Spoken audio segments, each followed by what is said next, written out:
My 68-year-old hands were shaking when I canceled my daughter-in-law's stolen credit card at Target. Not from fear, from rage. She'd been planning this for months.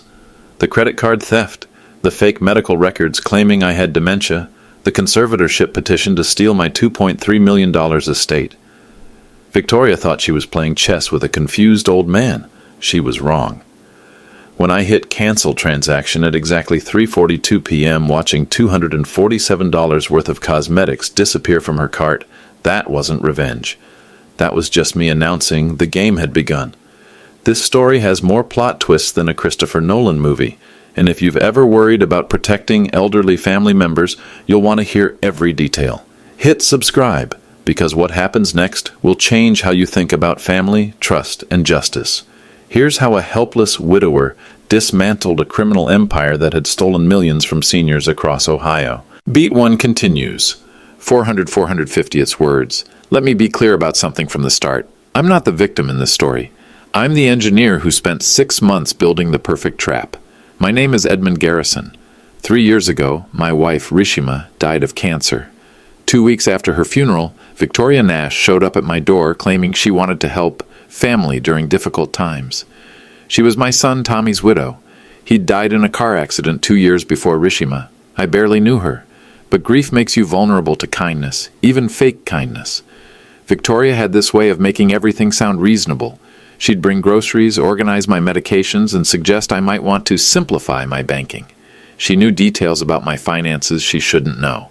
My Wells Fargo account balance, my safe deposit box at Fifth Third Bank, my $2.3 million estate. For someone with a marketing degree, she knew a suspicious amount about conservatorship law. 3 weeks ago, I found medical bills for appointments I'd never attended with a doctor who didn't exist. Dr. Reynolds, geriatric psychiatrist. According to the paperwork, I had early-stage dementia with episodes of confusion and paranoia. That's when I realized Victoria wasn't trying to help me. She was trying to steal my life. I started recording every conversation. Ohio law allows it when you're part of the conversation. 47 phone calls later, I had Victoria and her mother planning my financial destruction in forensic detail.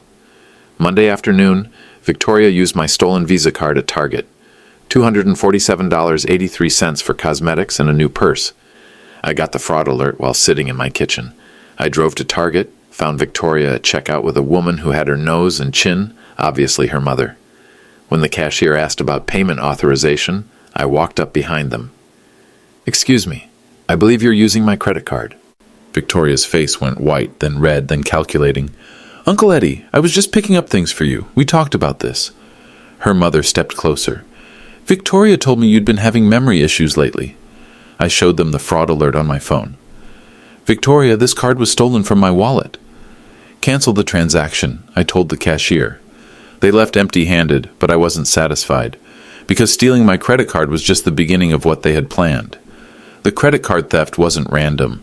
I'd been tracking irregularities for months. The way you track system failures in aerospace.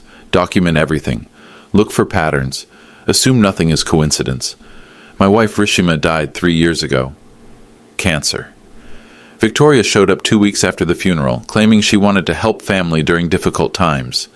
She was my son Tommy's widow. He'd died in a car accident 2 years before Rishima. I barely knew Victoria. She and Tommy had only been married 8 months when he passed. But she seemed genuinely concerned. Brought groceries, helped with paperwork, made sure I wasn't isolated. She had this way of making everything sound reasonable. "Uncle Eddie, you shouldn't be handling all these financial decisions alone. What if something happens to you?" "Uncle Eddie, maybe I should have a copy of your important documents, just in case." "Uncle Eddie, you seem tired lately. Have you considered what would happen if you couldn't make decisions for yourself?" The questions felt caring. Now I realized they were reconnaissance. My estate is worth $2.3 million. House paid off, Boeing pension, 401k, life insurance. Not wealthy by some standards, but enough to make certain people very interested in my well-being. Victoria started visiting twice a week, then daily. She'd answer my phone sometimes, helpfully screening calls. She organized my medications, even though I'd been managing them fine for 70 years. She suggested I might want to simplify my banking, maybe add her name to accounts for emergencies. I said no to the bank accounts. She smiled, said of course no pressure, but I started noticing things. Victoria knew details about my finances she shouldn't know. She mentioned my Wells Fargo account balance during a casual conversation. She knew I had a safe deposit box at Fifth Third Bank. I'd never told her that. She seemed unusually familiar with Medicare procedures, conservatorship law, power of attorney requirements. For someone with a marketing degree, she knew a lot about elder care. She called her mother every single day, always stepping into another room. When she thought I couldn't hear, I caught fragments. Getting closer. Still resistant. Might need to accelerate. I started keeping a notebook. Times, dates, conversations. Old habit from engineering. Document anomalies before they become catastrophic failures. 3 weeks ago, I found medical bills I'd never seen. Dr. Reynolds, geriatric psychiatrist. $400 for initial cognitive assessment. $250 for follow-up consultation. According to the paperwork, I'd been diagnosed with early-stage dementia with episodes of confusion and paranoia. I'd never met Dr. Reynolds. I'd never been to his office. I called the number on the bill. Disconnected. That's when I started recording conversations. Ohio is a one-party consent state. I can legally record any conversation I'm part of. Started with phone calls, then invested in a small recording device for in-person visits. The first recording was Victoria talking to her mother. He's definitely showing signs. The doctor confirmed it. We just need to be patient. Patient for what? I researched conservatorship law in Ohio. If someone is declared mentally incompetent, a court can appoint a conservator to manage their finances. The conservator has complete control over bank accounts, property, investments. They can sell assets, make medical decisions, even determine where the person lives. The process starts with a medical evaluation, a petition to the court, a hearing where the alleged incompetent person can defend themselves if they're mentally capable of doing so. I found a draft petition in Victoria's car when she asked me to get her sunglasses. It was addressed to Franklin County Probate Court. The petitioner, Victoria Nash. The subject, Edmund Garrison, age 68, allegedly suffering from dementia, poses a danger to himself through poor financial decisions and failing self-care. The petition requested immediate temporary conservatorship to protect Mr. Garrison's assets from his deteriorating judgment. My deteriorating judgment. My $2.3 million in assets. I photographed every page with my phone, put the documents back exactly where I found them. That night, I called my old friend Lawrence Chin.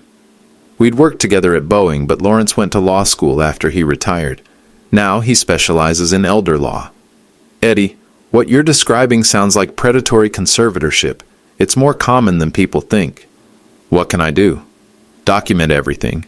Get a mental capacity evaluation from a real doctor, and be very careful who you trust. I scheduled an appointment with Dr. Patricia Hill, a geriatric psychiatrist recommended by my family physician. She gave me a comprehensive evaluation, cognitive function, memory tests, psychological assessment.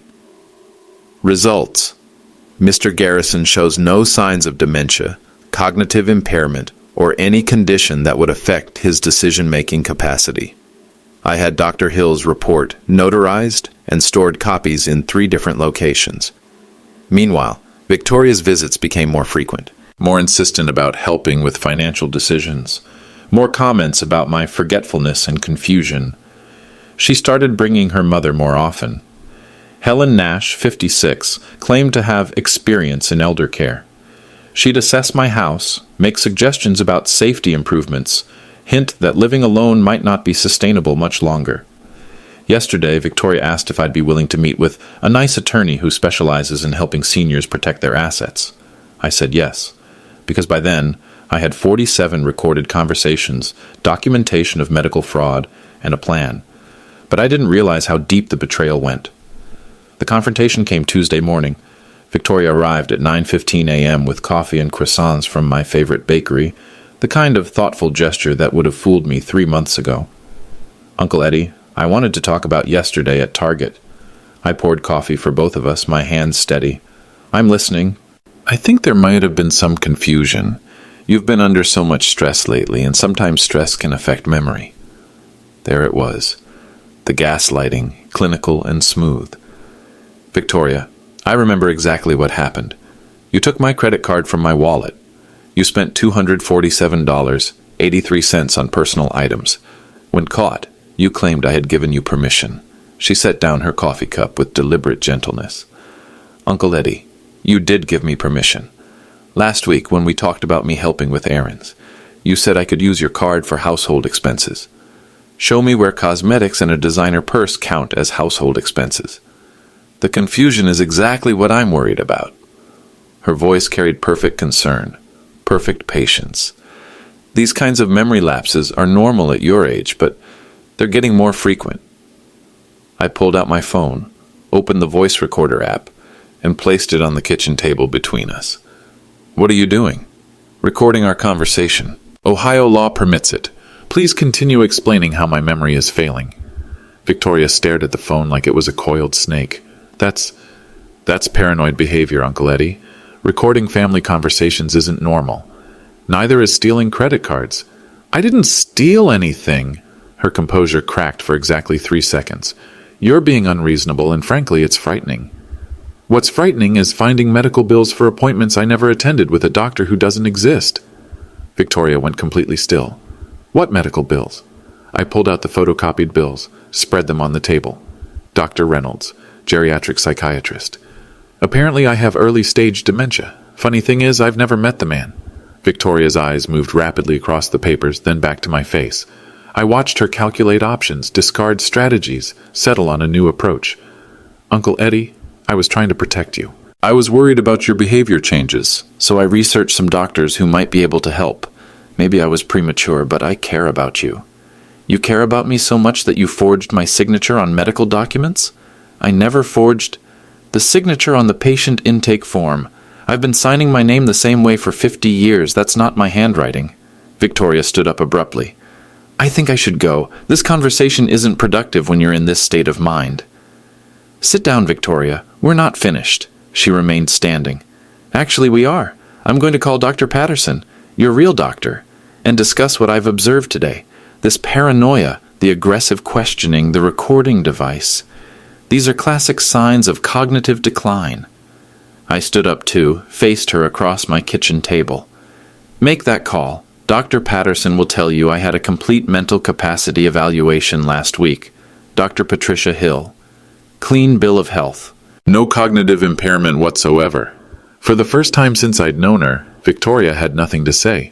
Here's what's going to happen, I continued. You're going to leave my house. You're going to stop visiting unless invited. And you're going to explain to me why you filed a conservatorship petition with Franklin County Court listing me as mentally incompetent. Victoria's face went white, then red, then something cold and calculating. I don't know what you think you saw. I photographed every page. The petition, the supporting affidavits, the financial disclosures, all requesting immediate emergency conservatorship to protect my assets from my alleged deteriorating judgment. She backed toward the door. You're clearly more confused than I thought. Maybe it's time to accelerate the timeline for getting you proper care. Accelerate the timeline. Interesting choice of words. Victoria grabbed her purse, headed for the door. I'll be in touch, Uncle Eddie. With appropriate professional support. After she left, I sat in my kitchen and replayed the recording. Her words, her tone, her threats.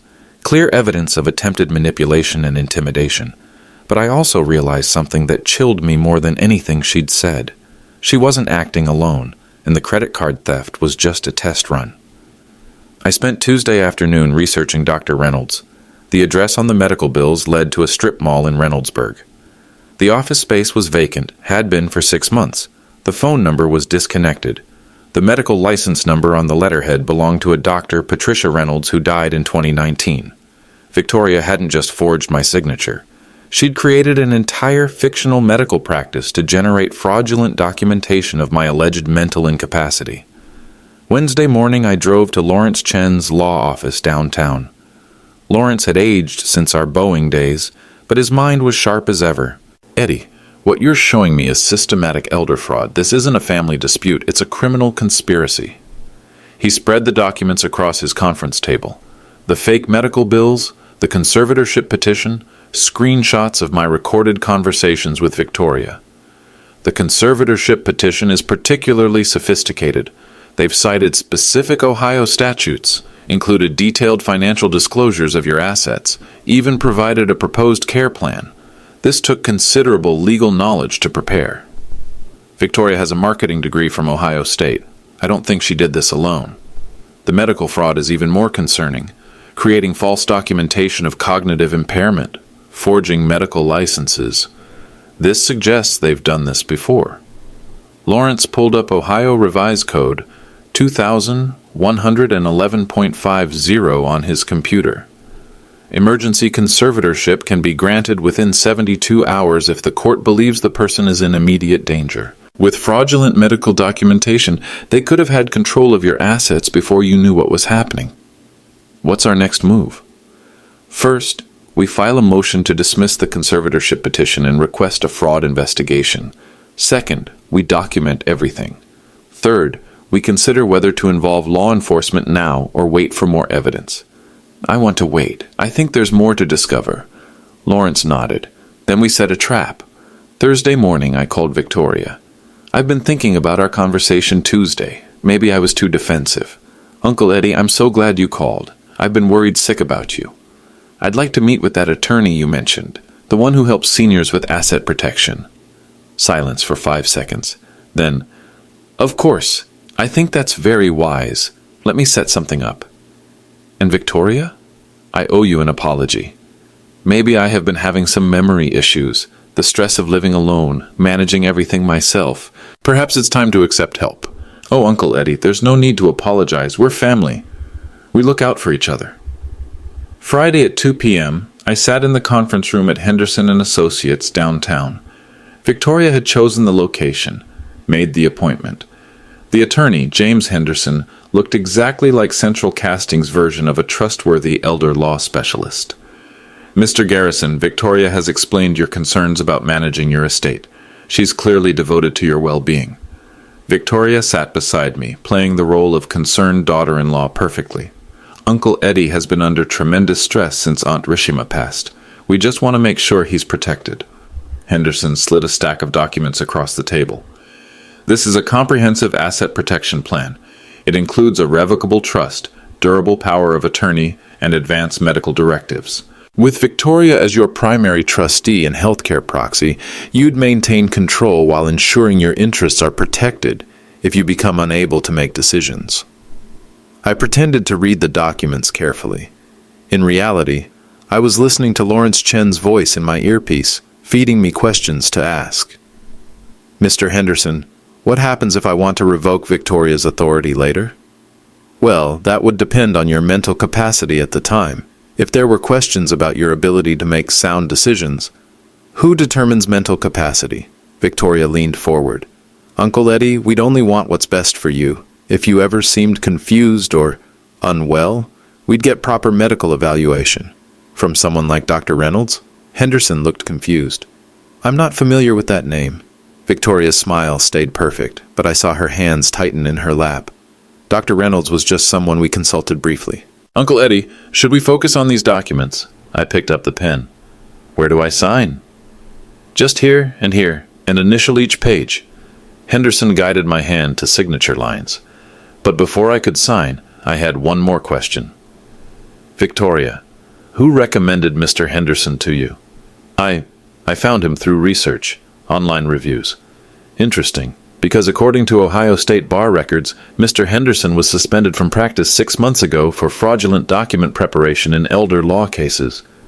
The room went dead silent. Henderson started gathering documents. I think there's been some confusion, no confusion at all. What we have here is conspiracy to defraud an elderly person through fake legal proceedings. What you don't know is that I've been recording this entire conversation with police authorization. I pulled the recording device from my jacket pocket, set it on the conference table. Victoria's mask finally dropped completely. You manipulative old bastard. You've been planning this. For months. Ever since I realized you were planning to steal my life. Henderson was already standing, heading for the door. I'm not involved in whatever this is. Actually, Mr. Henderson, you're involved in criminal conspiracy, and the police are waiting in your lobby. Victoria stood too, her face twisted with rage and panic. This isn't over, Eddie. You have no idea what you're dealing with. Actually, Victoria, I think you're the one who has no idea what she's dealing with. Because what Victoria didn't know was that Detective Rashima O'Connor had been investigating a pattern of elder fraud cases across central Ohio, and my case had just become the key to a much larger conspiracy. Detective Rashima O'Connor had 15 years with Columbus PD, the last 5 specializing in financial crimes against seniors. When Lawrence Chen contacted her Tuesday, she'd been tracking a pattern of conservatorship fraud across 3 counties. Mr. Garrison, your case fits a profile we've been building. Sophisticated legal knowledge, fraudulent medical documentation, targeting widowed elderly men with substantial assets. We met in her office Thursday before my setup meeting with Victoria. O'Connor was sharp, direct, reminded me of the quality control inspectors at Boeing who could spot system flaws others missed. The fake Dr. Reynolds practice is particularly interesting. We've seen similar setups in Delaware County and Franklin County. Always geriatric psychiatrists, always diagnosing rapid-onset dementia in previously healthy seniors. She pulled up a case file on her computer. 3 months ago, a 71-year-old widower in Upper Arlington lost $340,000 before his nephew figured out the conservatorship was fraudulent. The medical expert who diagnosed his incompetence was Dr. Patricia Reynolds. Same fake license number you found? Same scheme? Identical playbook? Helpful young woman befriends isolated senior, documents concerning behaviors, arranges fraudulent medical evaluation, files emergency conservatorship petition. Within weeks, assets start disappearing. How many victims? We suspect at least 6, but elder fraud is underreported. Victims are often embarrassed, confused, or genuinely impaired by the time the scheme collapses. O'Connor opened another file. We've been trying to identify the network. The legal documents are too sophisticated for street-level fraud. Someone with significant legal training is coordinating these operations. That's when I mentioned Victoria's mother. Helen Nash, 56, claims experience in elder care. She's been present for most of Victoria's recent visits, always assessing my house, my routines, my vulnerabilities. Can you get me background information on Helen Nash? I can do better than that. I've been recording their phone conversations. I played O'Connor selected excerpts from my 47 recorded calls. Victoria. The timeline is too slow, Mom. He's more suspicious than the others. Helen. Patience, honey. The Peterson case took 4 months, but we cleared $340,000. This one's worth $2.3 million. We can wait. Victoria. What if he gets his own lawyer? Helen. Then we accelerate. File emergency conservatorship. Claim he's a danger to himself. I know 3 doctors who'll sign off on rapid cognitive decline. O'Connor stopped the recording. Helen Nash is the coordinator. She's done this before, multiple times. What's our next step? We build an airtight case, get them on record admitting to fraud, conspiracy, elder abuse. Then we trace the network and identify all the victims. Friday's setup meeting at Henderson & Associates was my first time wearing a wire. O'Connor's team had audio and video surveillance throughout the building. Every word, every gesture was recorded. After Victoria's threat, "You have no idea what you're dealing with," O'Connor and 2 officers entered the conference room. "Victoria Nash, you're under arrest for attempted elder fraud, conspiracy, and forgery." Victoria's composure shattered completely. "This is insane. I was helping him. He's clearly confused, maybe dangerous." "Save it for your lawyer," O'Connor said, reading Miranda rights. But our real target wasn't Victoria. It was Helen Nash. Saturday morning, I called Victoria's mother directly. "Mrs. Nash, this is Eddie Garrison. I think we need to talk." "Mr. Garrison, I heard about yesterday's misunderstanding. Victoria is devastated, but she's still committed to helping you. That's why I'm calling. I think Victoria and I can work things out, but I need to understand the bigger picture. Could you meet me Monday at 2 p.m., my house?" "Of course. Family is everything."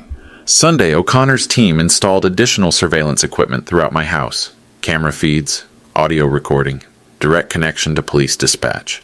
If Helen Nash was as dangerous as we suspected, they wanted comprehensive documentation. Monday at 1:55 p.m., Helen Nash knocked on my door. Perfectly groomed, carrying a briefcase, playing the role of concerned family elder expert.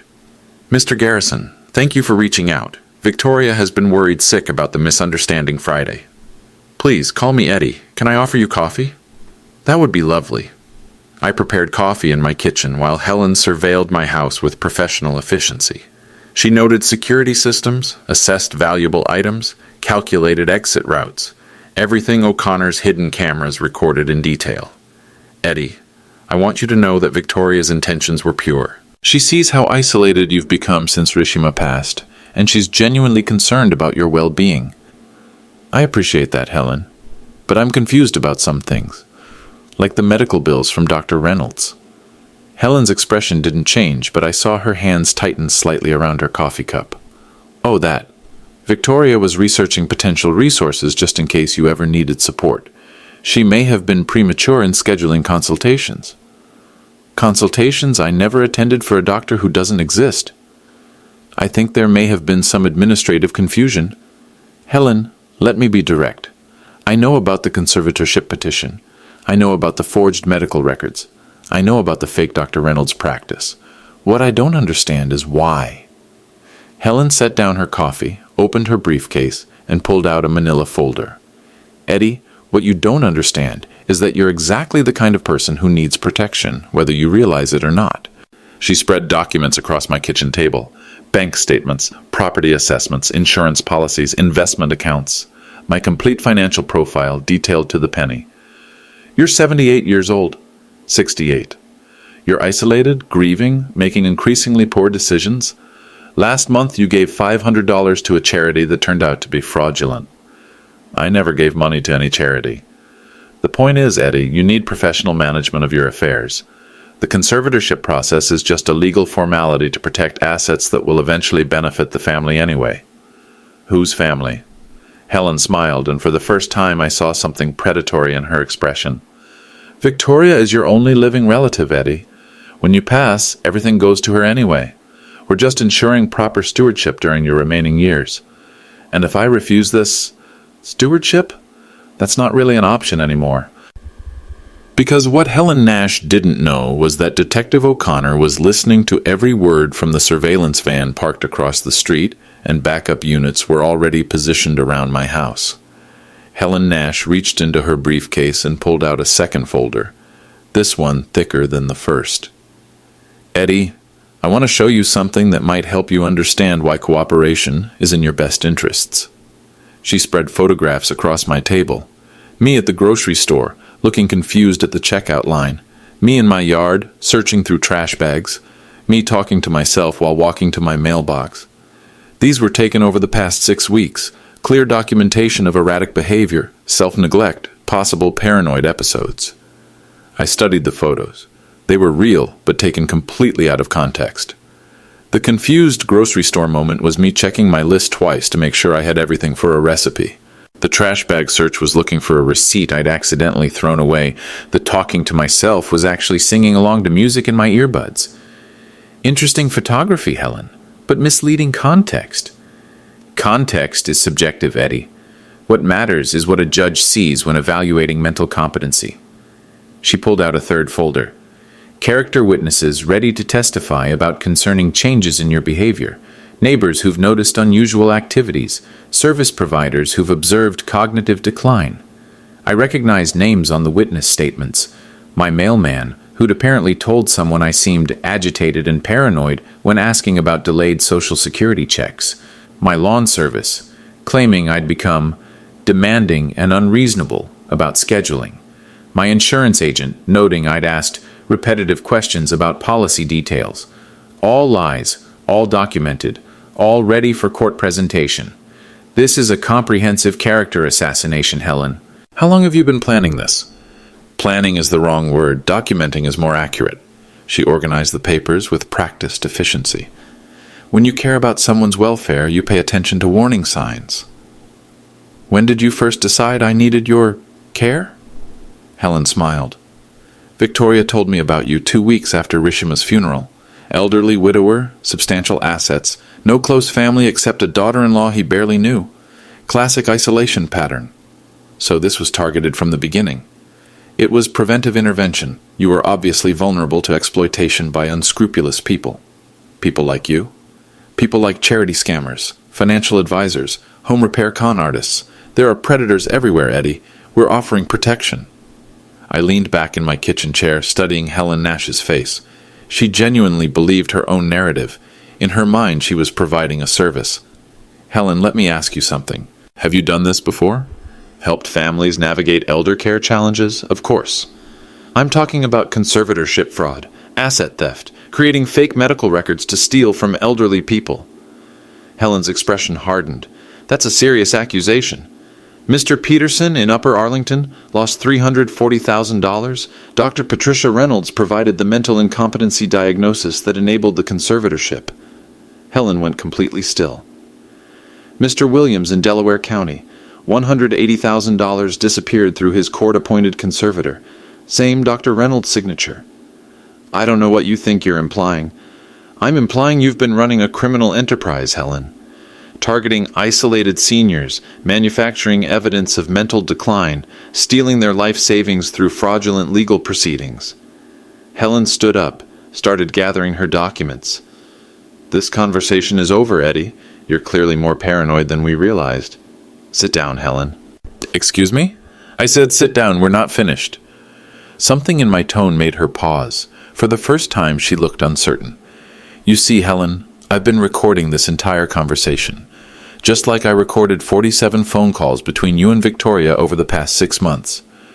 I pulled out my phone, played back her words. Classic isolation pattern, obviously vulnerable to exploitation, preventive intervention. Those recordings are illegal. Ohio is a one-party consent state, perfectly legal when I'm part of the conversation. Helen sank back into her chair, calculating options. But the really interesting part, Helen, is what you said about Mr. Peterson and Mr. Williams, because Detective Rashima O'Connor has been investigating those cases for months. Detective O'Connor? Columbus PD Financial Crimes Unit. She's been building a pattern analysis of elder fraud cases across central Ohio. Your cases. Helen's face went pale. I want a lawyer. That's certainly your right.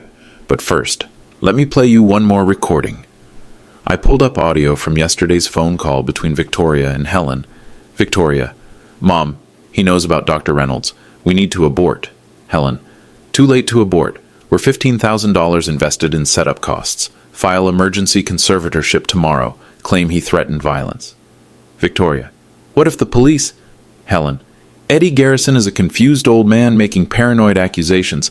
No one will believe him over medical documentation. I stopped the recording. That's conspiracy to commit fraud, Helen, and threat to file false police reports. Helen stared at the phone. You've been planning this. For months. Ever since I realized Victoria wasn't acting alone. You can't prove anything. It's your word against documented medical evidence. Actually, Helen, I can prove everything. Dr. Patricia Hill conducted a comprehensive mental capacity evaluation last week. I'm cognitively sound, legally competent, and mentally sharp. Your fake Dr. Reynolds' diagnosis is worthless. Helen stood up again, this time heading for the door. I'm leaving, Eddie. This conversation is harassment. You're leaving, but not the way you planned.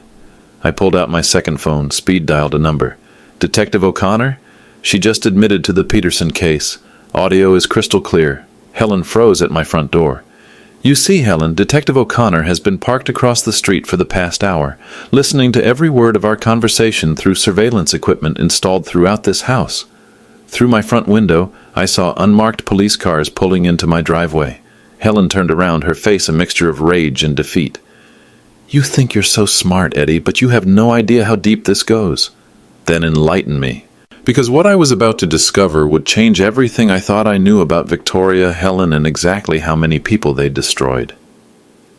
Detective O'Connor entered my house with 2 officers and an arrest warrant for Helen Nash, but Helen wasn't finished. Detective, before you make a serious mistake, you should know that Mr. Garrison has been exhibiting increasingly dangerous behavior.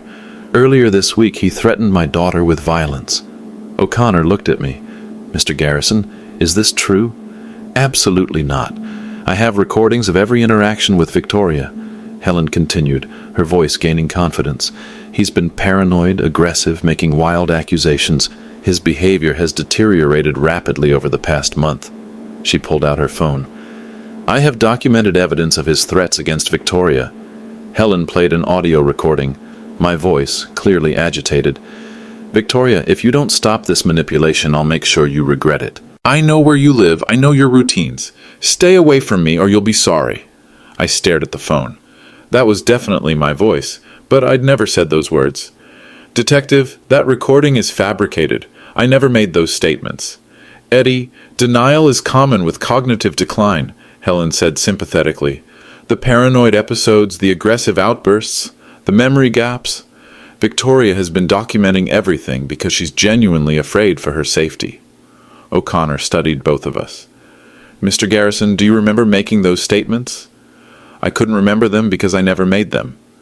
That audio is digitally manipulated. Helen shook her head sadly.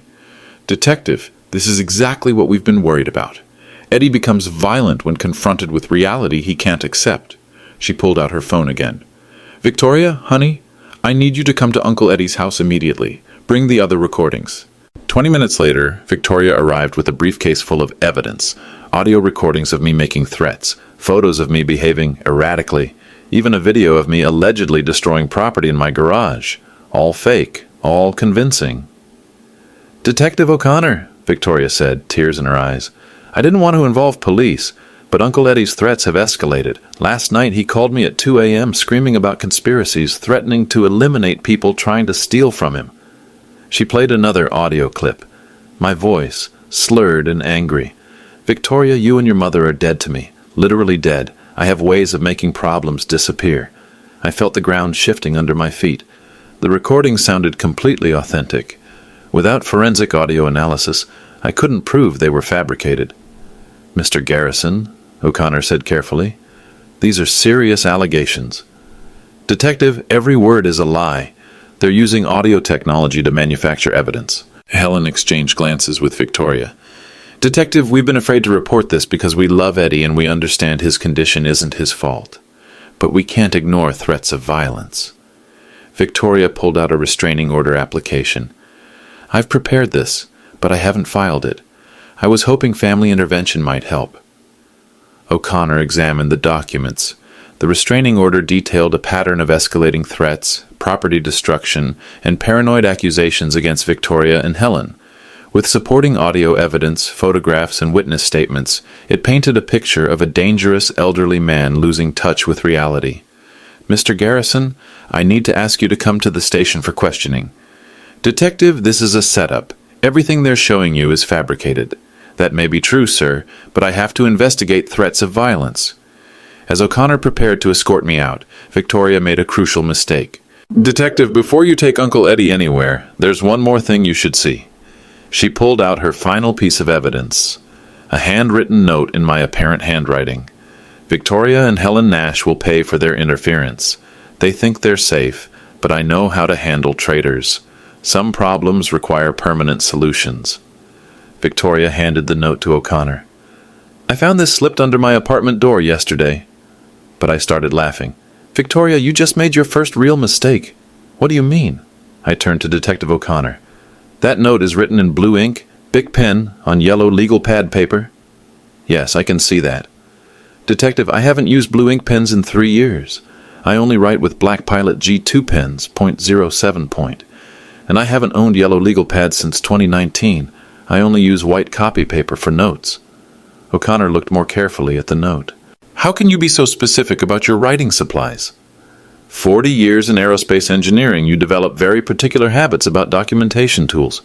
I have receipts for every pen and paper purchase at Staples for the past 5 years. Same brand, same specifications every time. Victoria's confidence wavered. People change their preferences, not people with obsessive-compulsive documentation habits. Detective, I can prove my writing implement preferences with purchase records, and I can show you samples of my actual handwriting from the past month. I pulled out my notebook, the one where I'd been documenting Victoria's visits. Pages of notes in Black Pilot G2 ink on white paper, consistent with months of entries. The handwriting analysis alone will prove that note is a forgery. Victoria and Helen exchanged panicked glances. But there's something more important, Detective. The audio recordings Victoria played, they're not just fabricated, they're stupid. What do you mean? Victoria claims I called her at 2 a.m. last night making threats, but I take prescription sleep medication at 9:30 p.m. every night. I've been unconscious from 10 p.m. to 6 a.m. for the past 3 years. My pharmacy records will confirm the medication schedule." O'Connor turned to Victoria. "Do you have phone records showing the 2 a.m. call?" Victoria fumbled with her phone. The call history. He must have used a different phone." "Victoria, I own one phone, one landline. Both numbers are in your contacts. Both have detailed call logs that will show I made no calls after 9:15 p.m. last night." Helen stepped forward. "Detective, this is exactly the kind of paranoid detail obsession we've been worried about." "No," O'Connor interrupted. "This is the kind of systematic thinking that innocent people do when they're being framed." She turned back to me. "Mr. Garrison, do you consent to immediate forensic analysis of these audio recordings?" "Absolutely. Victoria, Helen, I'm going to need you both to come to the station for additional questioning." Victoria's mask finally shattered completely. "This is insane. We're trying to help a dangerous old man, and you're treating us like criminals." "Actually," I said quietly, "Detective O'Connor has been recording this entire conversation through surveillance equipment.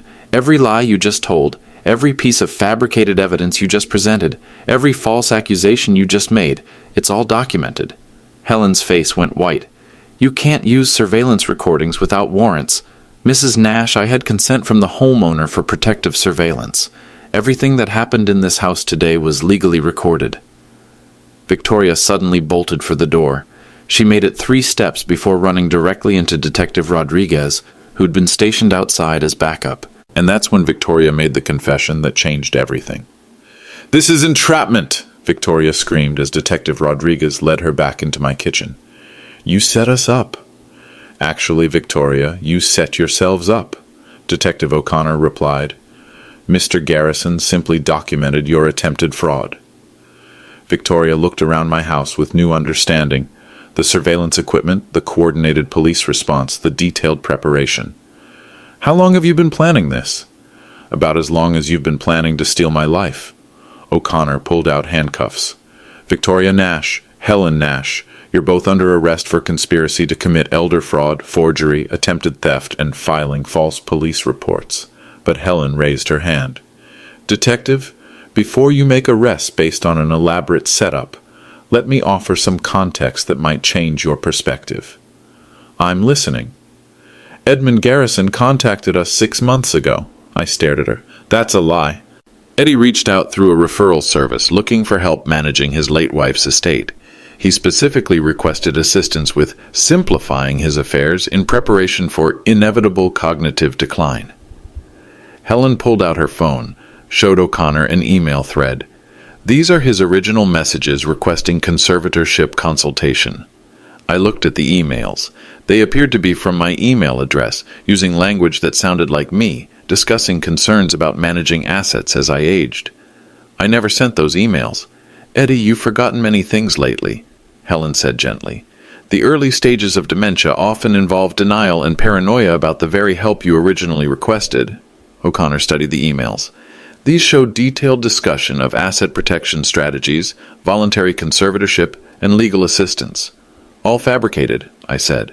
"Detective," Helen continued, "we have 6 months of documentation showing Eddie's gradual decline. His original request for help, followed by increasing confusion, paranoid accusations, and finally today's elaborate setup to prove we're criminals." Victoria nodded.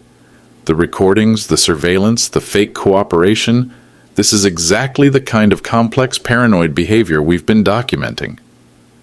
I felt the investigation shifting again. They had an answer for everything, documentation for every claim, explanations that made me look like exactly what they'd been claiming, a paranoid elderly man losing touch with reality. "But here's what you don't know," I said quietly. "What, Uncle Eddie?" Victoria asked with renewed confidence. "I haven't been working alone either." I pulled out my phone, dialed a number. "Dr. Hill, this is Eddie Garrison. Could you join us at my house? Detective O'Connor would like to review your evaluation." 20 minutes later, Dr. Patricia Hill arrived with a briefcase full of psychological assessment materials. She was exactly what central casting would order for a credible geriatric psychiatrist, authoritative, experienced, unflappable. "Detective, Mr. Garrison contacted me 3 weeks ago requesting comprehensive mental capacity evaluation. He was concerned about family members questioning his cognitive function. Dr. Hill spread test results across my dining room table. I conducted extensive assessment, mini mental state examination, Montreal cognitive assessment, clock drawing test, comprehensive psychological evaluation. What were the results? Mr. Garrison scored in the 95th percentile for his age group. No signs of dementia, cognitive impairment, or any condition that would affect decision-making capacity. His memory, reasoning, and judgment are all within normal ranges for a healthy 68-year-old. Victoria tried one last strategy.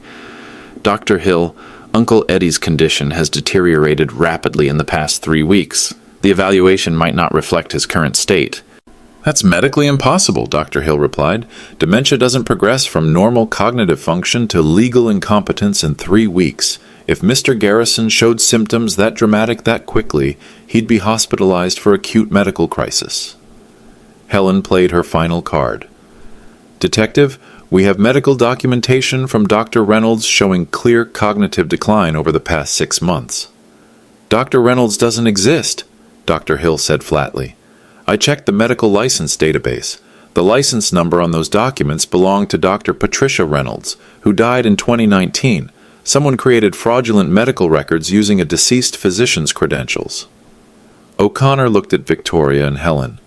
Ladies, you're under arrest. But Victoria had one more surprise. Detective, before you arrest anyone, you should know that Eddie Garrison isn't who you think he is. She pulled out a manila envelope. His real name is Edward Michaels. He's wanted in Florida for insurance fraud and identity theft. I stared at Victoria. Even I couldn't have predicted that level of desperation. Victoria, my name is Edmund Garrison. I've lived at this address for 37 years. Prove it.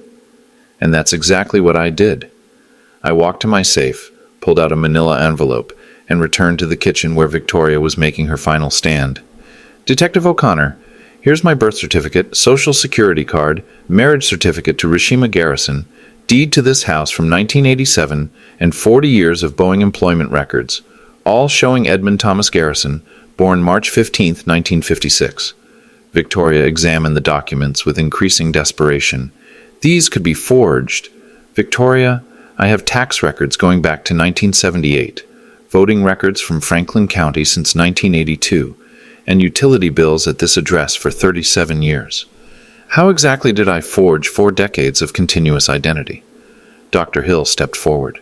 Detective, during my evaluation, I verified Mr. Garrison's identity through multiple sources. His medical history, pharmacy records, and insurance documentation all confirm consistent identity. Victoria's mother tried a different approach. Detective O'Connor, regardless of identity questions, we have audio evidence of Eddie making violent threats. About that, I said, pulling out my final piece of documentation. I had the recordings analyzed by Audio Forensic Labs downtown, professional audio analysis. I handed O'Connor a technical report. The recordings Victoria presented were created using voice synthesis software. They took samples of my voice from phone conversations, then generated fake audio using artificial intelligence. Voice synthesis? O'Connor studied the report. It's relatively simple technology now. Record someone's voice for a few minutes, feed it into AI software, and you can generate audio of them saying anything. The technical analysis shows clear digital artifacts proving the audio was artificially generated. Victoria went pale. That's impossible. Actually, it's remarkably easy, and it's become a major problem in elder fraud cases. O'Connor examined the forensic report. This shows clear evidence of digital manipulation. Helen made one last desperate attempt. Detective, Eddie has been planning this setup for months. The fake audio analysis, the coordinated testimony, even hiring Dr. Hill to provide fraudulent mental capacity evaluation. Mrs. Nash, Dr. Hill interrupted. I'm board certified in geriatric psychiatry with 23 years of experience. My evaluation of Mr. Garrison was conducted according to standard medical protocols. Are you suggesting I committed professional fraud? I'm suggesting that Eddie Garrison is far more devious than anyone realizes. I started laughing again. Helen, you're right. I am more devious than you realized, but not in the way you think. I pulled out my phone, played a recording of Helen's voice from our conversation 2 hours earlier. Victoria is your only living relative, Eddie. When you pass, everything goes to her anyway. We're just ensuring proper stewardship during your remaining years. That's you admitting to conspiracy to defraud an elderly person of $2.3 million through fraudulent conservatorship proceedings. Victoria tried one final Hail Mary. Detective, the entire conversation was entrapment. Eddie lured us here under false pretenses, recorded us without consent. Victoria, Ohio is a one-party consent state. I can legally record any conversation I'm part of, and entrapment requires law enforcement to induce someone to commit a crime they wouldn't otherwise commit. You've been planning this fraud for 6 months. Detective O'Connor had heard enough. Victoria Nash, Helen Nash, you're under arrest for conspiracy to commit elder fraud, forgery, identity theft, and filing false police reports. As O'Connor read Miranda rights, Victoria turned to me with pure venom. This isn't over, Eddie. You think you've won, but you have no idea how many people are involved in this. Actually, Victoria, I do know, because Detective O'Connor has been investigating a network of conservatorship fraud across central Ohio for the past year. O'Connor nodded. Mr. Garrison's case became the key to a much larger investigation. We've been tracking a criminal enterprise that's stolen over $2 million from elderly victims across 3 counties. Helen's last bit of defiance crumbled. We want lawyers. That's your right. But first, let me show you something. Detective Rodriguez entered my house with a laptop and a portable printer. Detective O'Connor, we just received the warrant results. O'Connor turned to Victoria and Helen. Ladies, we searched your residence while you were here. Would you like to know what we found? Rodriguez handed O'Connor a stack of documents. Files on 17 elderly targets across Ohio, complete with financial profiles, vulnerability assessments, and operational timelines. 17 victims, including detailed plans for Mr. Peterson, Mr. Williams, and 4 others we haven't identified yet. O'Connor showed Helen the evidence. Mrs. Nash, we found the complete conservatorship fraud playbook, fake medical practice setups, forged court documents, voice synthesis equipment, and financial records showing $1.8 million in stolen assets over the past 18 months. Victoria and Helen stood in my kitchen, surrounded by evidence of their criminal enterprise, facing Detective O'Connor and 2 backup officers. Victoria, I said quietly, you asked if I knew how deep this went. The answer is yes, and Detective O'Connor is about to explain exactly how deep. O'Connor pulled out her phone. Ladies, we've been tracking your operation since the Peterson case in Upper Arlington. Mr. Garrison wasn't your victim. He was our undercover asset. Victoria stared at me. You've been working with police from the beginning? Not from the beginning. But once I realized what you were planning, I contacted Detective O'Connor. We've been building this case for months. The question now, O'Connor continued, is whether you want to cooperate in helping us identify your other victims, or whether you prefer to let us piece together the full scope of your crimes through forensic analysis. And that's when Helen Nash decided to tell us everything. Helen Nash looked around my kitchen, at the surveillance equipment, the police officers, the evidence of her criminal enterprise spread across my table, and made a calculation. Detective O'Connor, I want to make a deal. I'm listening. Complete immunity in exchange for full cooperation. I'll give you the entire network. Victoria stared at her mother in horror. Mom, don't say anything. Victoria, it's over. We're looking at 20 years minimum. Our only option is cooperation. O'Connor pulled out a recorder. Mrs. Nash, anything you say will be used in court. You have the right to an attorney. I waive my right to counsel. I want to talk now before this gets worse. Helen sat back down at my kitchen table, her facade of concerned elder care expert completely gone. The operation started 3 years ago. I was a licensed practical nurse until 2019, when I lost my certification for stealing medications from patients. After that, I needed alternative income sources. How did you develop the conservatorship fraud scheme? I worked in nursing homes for 15 years. I saw how conservatorship cases worked, how easy it was to manipulate elderly people who were isolated or grieving. The legal system assumes that family members have good intentions. How many victims? Helen pulled out her phone, scrolled through contacts. 23 successful cases, $2.8 million total theft. Another 12 in progress, including Eddie. Detective O'Connor leaned forward. Walk me through the process. Step 1. Identify targets.